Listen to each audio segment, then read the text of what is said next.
ममता बनर्जी क्या आरोप लगाती है इस पे नहीं है। ये प्रेस वार्ता आज इस बात पे है कि सर्वोच्च न्यायालय से एक करारा झटका ममता बनर्जी को लगा है और ये ऐसा झटका है जिससे स्पष्ट हो गया है जंगल राज कैसा होता है। जंगल राज बिल्कुल ममता राज जैसा होता है। और मैं विधिक पहलू पे और राजनीतिक पहलू पे हमारी पार्टी का पक्ष रखूं उससे पहले मैं सर्वोच्च न्यायालय ने जो कहा है वो आपके समक्ष रखना चाहता हूं। आज जो सबसे बड़ी बात है, दूध का दूध और पानी का पानी हो गया है। हम सब ने देखा किस तरह से एक मुख्यमंत्री जिसका दायित्व है, अगर संविधान पढ़े Mamata Banerjee, the state government is to aid and assist the investigating agencies of the centre. Aid and assist, उनके हाथ मजबूत करने थे ममता बनर्जी को। लेकिन ममता बनर्जी शुरुआत करते हैं इस तस्वीर से। यह तस्वीर देखिए, ऐसे जकड़ लिया फाइलों को, ऐसे चुरा के भागी मोबाइल फोन को कि आज सर्वोच्च न्यायालय ने क्या कहा है मैं आपको बताता हूं। सर्वोच्च न्यायालय ने सबसे पहले जो ईडी अफसर हैं, जो कानून के हिसाब से अपना कार्य कर रहे हैं, उनके खिलाफ एफआईआर दर्ज कर दी थी ममता बनर्जी की सरकार ने। सब पहला बिंदु, यह कानूनी जोर का तमाचा है उस मुख्यमंत्री को जो समझती है वो संविधान से ऊपर है। सर्वोच्च न्यायालय ने, किसी और ने नहीं, सर्वोच्च न्यायालय ने उन सभी एफआईआर पे रोक लगा दी है। दूसरी बड़ी बात, जिस तरह से ईडी के अधिकारियों को जो उनका कानूनी कार्य है उस कार्य करने से रोकने के लिए वर्दी प्रदर्शन कर रही है। आप सोचिए, पश्चिम बंगाल की पुलिस डीजीपी, कमिश्नर, ये लोग प्रदर्शन करते हैं तो सर्वोच्च न्यायालय की तीखी टिप्पणी आई है और सर्वोच्च न्यायालय ने कहा है क्या प्रदर्शन अब हाईकोर्ट के अंदर होंगे? जंतर मंतर बना दोगे आप हाईकोर्ट को? और इसका जो संदर्भ है वो भी मैं आपके समक्ष रखूंगा। इसके बाद अभी ऑर्डर आएगा, लेकिन जो रिपोर्टिंग हुई है मैं उसी से पढ़ रहा हूं। इस हियरिंग में ऑनरेबल सुप्रीम कोर्ट की बेंच, डिवीजन बेंच ने कहा, it is also directed that the FIRs registered against the ED officers shall remain stayed till the next date of hearing. FIR पे रोक। दूसरा, ये बहुत गंभीर मामला है, there are larger questions which emerge and if not answered shall lead to lawlessness. बड़े कानूनी प्रश्न उठ रहे हैं, संवैधानिक प्रश्न उठ रहे हैं और अगर इसका उत्तर नहीं दिया गया तो अराजकता की स्थिति पैदा हो जाएगी। ये सर्वोच्च न्यायालय की खंडपीठ कहती है। If central agencies are working bona fide to probe a serious offence, a question arise, can they be obstructed by party activities? क्या ईडी, सीबीआई, सेंट्रल एजेंसीज जो हैं, इनको पार्टी के गुंडे आके टीएमसी के रोकेंगे? इनको स्टेट की पुलिस, जो कि ममता बनर्जी के आदेश का पालन कर रही है, क्या वो रोक सकते हैं? ये सवाल उठाया सर्वोच्च न्यायालय ने अपनी टिप्पणी में। तीसरा, having heard learned counsels, we are of the prima facie view that present plea has raised a serious issue relating to the investigation by ED and its interference by state agencies. Prima facie, प्रथम दृष्टया, police जिसको ED के हाथ मजबूत करने थे, क्योंकि ये 2742 करोड़ रुपए का जो घोटाला हुआ है उसकी प्रोब चल रही है, तो वही दखल कर रहे हैं, वही डरा रहे हैं, वही रोक विवेचना को रोक रहे हैं। ये कैसा जंगल राज है पश्चिम बंगाल में? ममता बनर्जी को उत्तर देना चाहिए।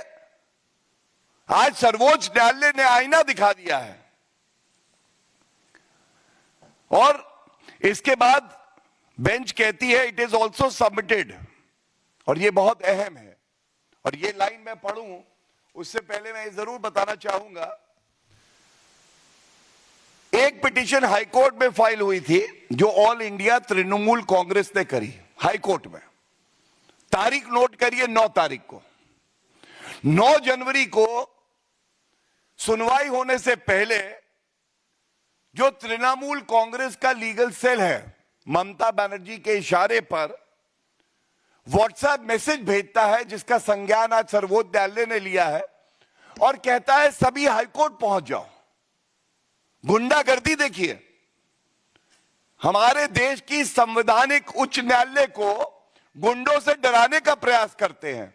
और जो बात सर्वोच्च न्यायालय ने संज्ञान ली, उच्च न्यायालय क्या कहता है सुनिए।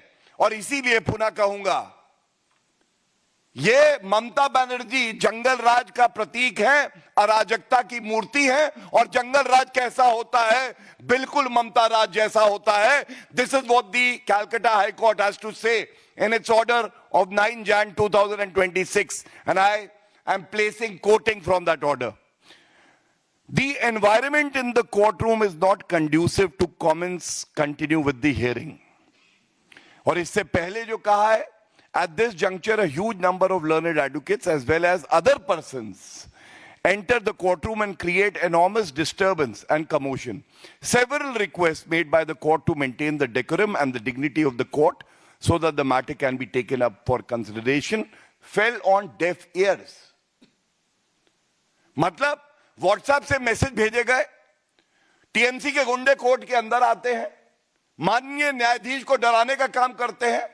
और जब निर्भीकता से कोई न्यायाधीश नहीं डरता है तो वहां इतना शोरगुल हल्ला मचाते हैं कि उच्च न्यायालय को अपने आदेश में कहना पड़ता है जो वातावरण अभी यहां बना हुआ है ये शांतिपूर्वक सुनवाई के लिए उचित नहीं है।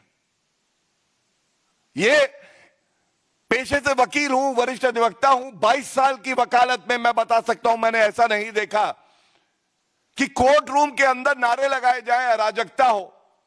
और ये सारा का सारा जो तार जुड़ता है ये केवल एक व्यक्ति से जुड़ता है जिसने कसम खाई संविधान की रक्षा करने की और आज तार तार कर रही है, अराजकता फैला रही है। और उस व्यक्ति का नाम है ममता बनर्जी। ये क्यों इतना गंभीर मामला है ये मैं जरूर बताना चाहूंगा।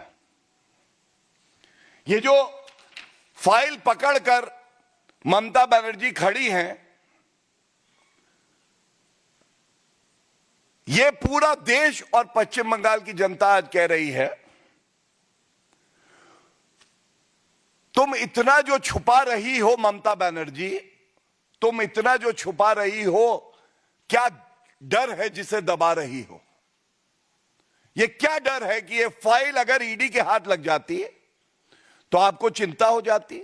उस मोबाइल फोन को जिसको चुरा के भागी, ये सर्वोच्च न्यायालय की टिप्पणी है, उसमें ऐसा क्या था ममता बनर्जी कि अगर वो ईडी के सामने आता कौन से राज खुल जाते? क्यों इतना भयभीत हुई? और बड़ी जिम्मेदारी से मैं आपको बताता हूं कि जंगल राज कैसा होता है। जंगल राज ऐसा होता है जहां मुख्यमंत्री ईडी का साथ देने की बजाय दौड़ के जाती है, ईडी को धमकाती है, साक्ष्य मिटाने का प्रयास करती है, चोरी करती है साक्ष्यों की और धमकाती हुई बाहर निकलती है। जंगल राज ऐसा होता है। नंबर 1, जंगल राज ऐसा होता है जो वर्दी पश्चिम बंगाल की जनता के हित के लिए कार्य करना चाहती है, उसको ममता बनर्जी अपनी निजी संपत्ति समझ के धमकी देकर, दबाव बनाकर गैर कानूनी काम करवाती है ईडी को धमकवाती है और प्रदर्शन करवाती है वर्दी से।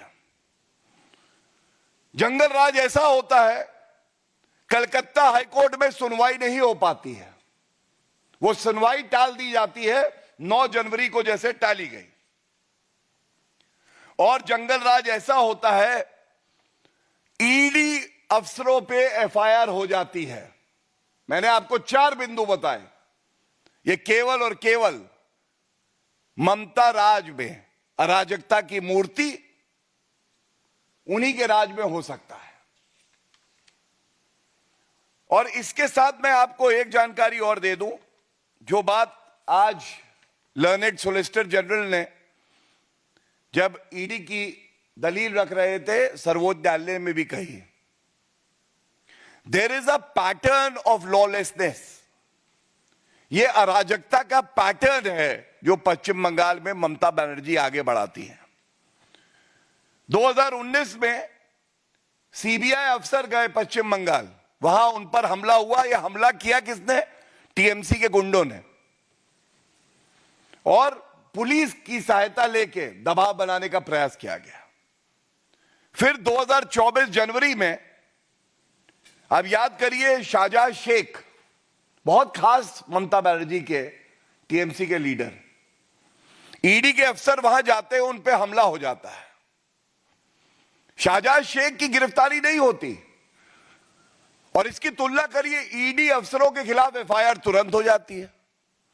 संदेश खाली में जब महिलाओं का उत्पीड़न होता है तो एफआईआर दर्ज नहीं होती है। एफआईआर दर्ज तब होती है जब कलकत्ता हाईकोर्ट निर्देश देता है कि एफआईआर दर्ज हो, लेकिन ईडी अफसर के खिलाफ एफआईआर दर्ज हो जाती है। और अब अप्रैल 2024 में हमने देखा, एनआईए के अफसर जब जाते हैं ईस्ट मेदिनीपुर में, तो वहां पे उन पे अटैक कर दिया जाता है। तो सीबीआई, ईडी, एनआईए और फिर ईडी।